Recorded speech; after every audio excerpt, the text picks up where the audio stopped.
Breaking right now at 4, it's official. No more in-class instruction for Illinois students for the rest of the school year. And the coronavirus claims the life of another one of Chicago's finest. Now 3 CPD officers have died. And another fallen hero, a Chicago nurse, chronicles her battle with coronavirus. Was having signs and symptoms of upper respiratory symptoms. The message she left behind just days before she died.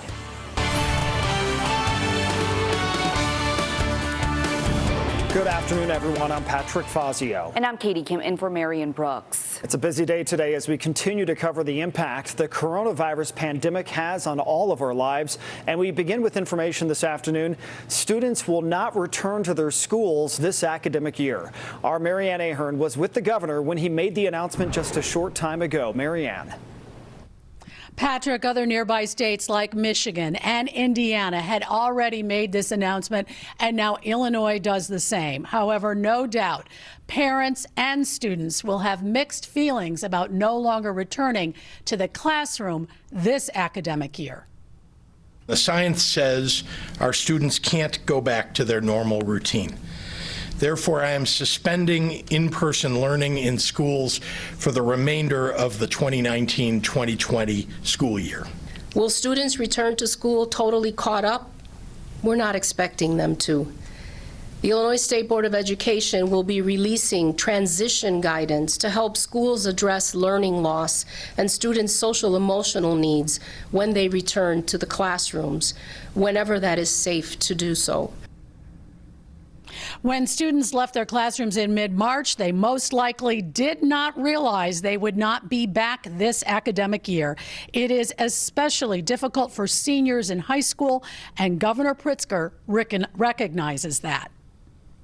To our high school seniors who are leaving this phase of their teen years behind in a way that they never expected, I know you're feeling sad about missing the rituals of senior prom and senior pranks, senior nights, and of course, graduation. Hear it from me as your governor. There's room for you to feel all those things, big and small. You will get through this too. You will talk about this for the rest of your lives, and you will go on to do amazing things. Also, it was announced today the first patients have arrived at McCormick Place. Right now, it is just 5 patients. And the governor, the mayor, and Senator Tammy Duckworth visited the alternative health care site again today. It is meant to relieve the pressure on local hospitals. The reality is if you need ICU care, you should stay in a hospital, but the facility can manage a range of patient needs, which is great. Obviously, the McCormick Place alternative site was made for 3,000 patients. Whether or not all 3,000 beds are ever realized, the Army Corps of Engineers, as well as the Illinois National Guard, recognized for their work there. From the Thompson Center, Marianne Ahern, NBC5 News. Marianne, thank you. A Chicago family mourns the loss of a beloved husband, father, and police officer. Ronald Newman is the Chicago Police Department's 3rd loss due to complications of the coronavirus. He was a decorated 19-year veteran. Newman worked out of the 4th District, that's on the city's far south side. Today, Superintendent David Brown spoke with his widow. He called the news of Newman's loss heavy. She shared with me that she wanted all of us to honor her husband. First responders cannot stay at home during this outbreak. We are out in the public, patrolling the streets and keeping people safe. Today, there is 1 less officer that will be out on patrol.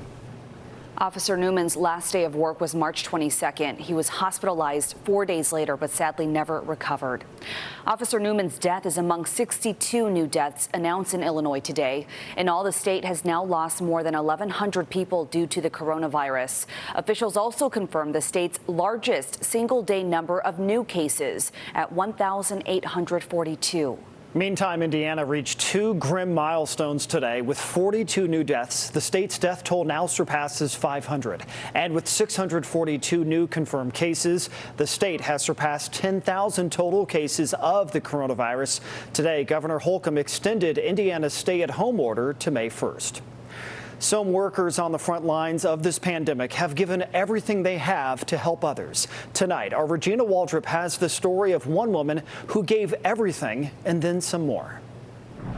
Hello guys, and welcome to my channel. In her own words, This is Anjanette Miller. March 17th, Nurse Anjanette Miller posted this first-person account of the coronavirus on YouTube. I just want to share with you my experience this past few days regarding coronavirus. Working at 2 different medical facilities, Anjanette talked about feeling sick. I actually was having signs and symptoms of upper respiratory symptoms. She says she was soon tested for the virus. The results, negative. I was relieved. Days later, her symptoms came back with a vengeance. This April 2nd post on her Facebook page, she writes healthcare workers are not immune to the virus, shivering and temperature rising. We all have to go, I guess, just a matter of time. My fellow nurses, frontliners, take precaution. This week, Anjanette succumbed to the virus. She's alone there, and nobody took care of her. Grant Donasco lives in the Philippines. She's Anjanette's first cousin. She's a hardworking nurse. Selfless. She worked to her bone. She seldom took a rest. Grant says Anjanette was like her sister, and the reason why she, too, became a nurse. To all the people out there, please stay home.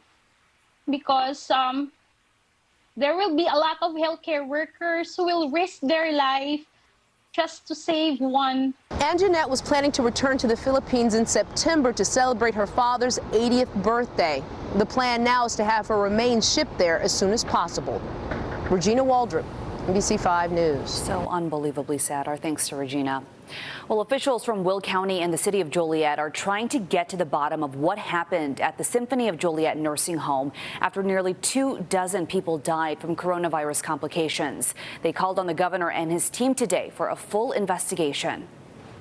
This is a matter for health officials to get involved and start untangling the mess of what happened inside that nursing home. What happened? And more importantly, how could 22 residents and 1 staff member die after testing positive for the coronavirus? That's what local officials are desperate to find out. The people who lost their loved ones inside that nursing home have a right to get those answers. Joliet's fire chief says his department responded to 31 calls for service to the Symphony of Joliet in the last 5 weeks.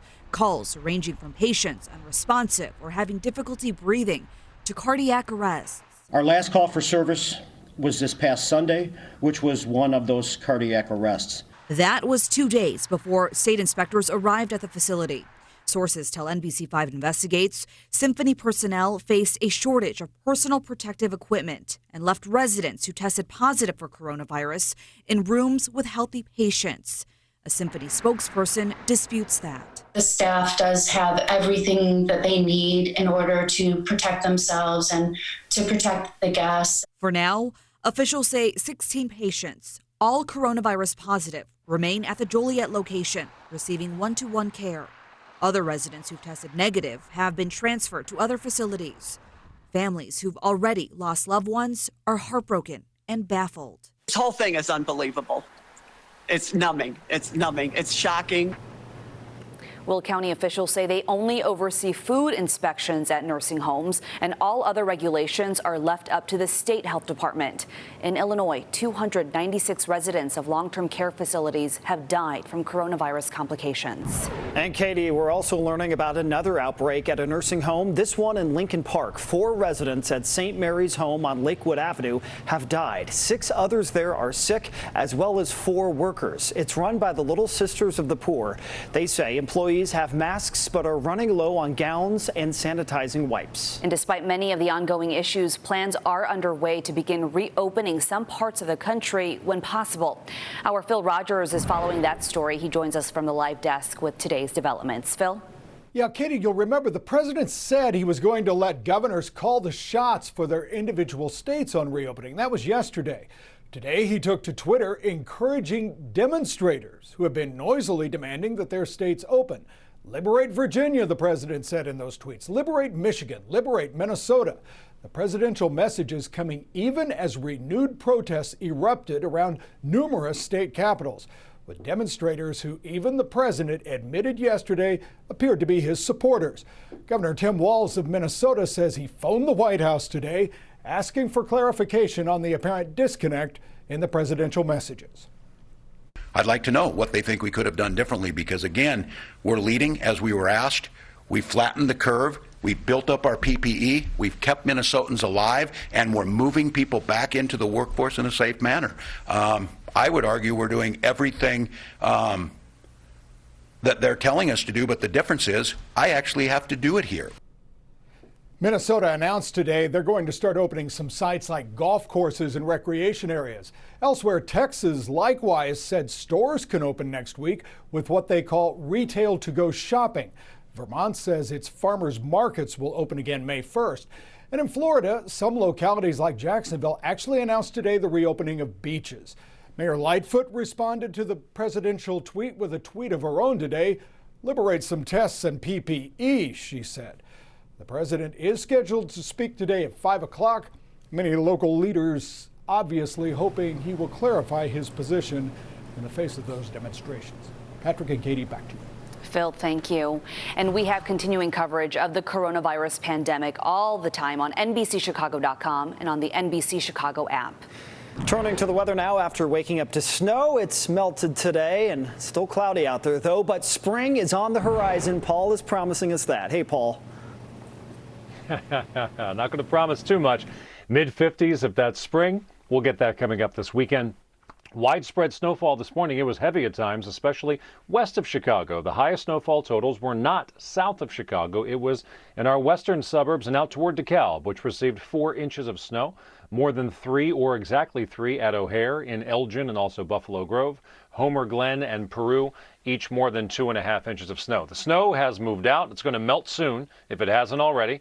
Plan on a warmer weekend. Of course, that bar is pretty low, considering we've had highs in the low 40s all week long.